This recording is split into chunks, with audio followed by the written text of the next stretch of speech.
Hello everyone, আমি রিয়া। দুর্গাপুজো প্রায় কাছাকাছি সময়, আর এবারেও দুর্গাপুজোর সাজ আমার ফ্লিপকার্ট আর মিন্ত্রা দিয়ে।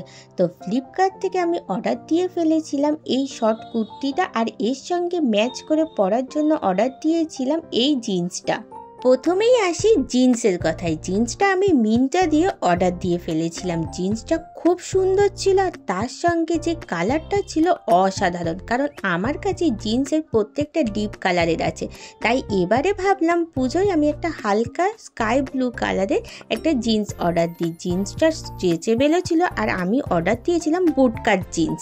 মিন্ত্রা থেকে যে জিন্সটা অর্ডার দিয়েছিলাম তার প্রাইস ছিল 664, আর এর সঙ্গে আমি অর্ডার দিয়েছিলাম একটা কুর্তি। সেটা হলো আমি ফ্লিপকার্ট থেকে দিয়েছিলাম। ভাবলাম প্রত্যেক বছর তো অনেক ধরনের কুর্তি পরি, এবছর একটা ব্ল্যাক কালারের কুর্তি অর্ডার দিই।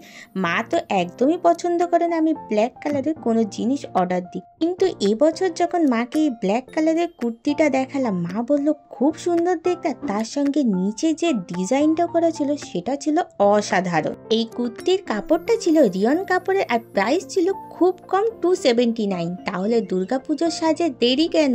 তাড়াতাড়ি অর্ডার দিয়ে ফেলো। টাটা।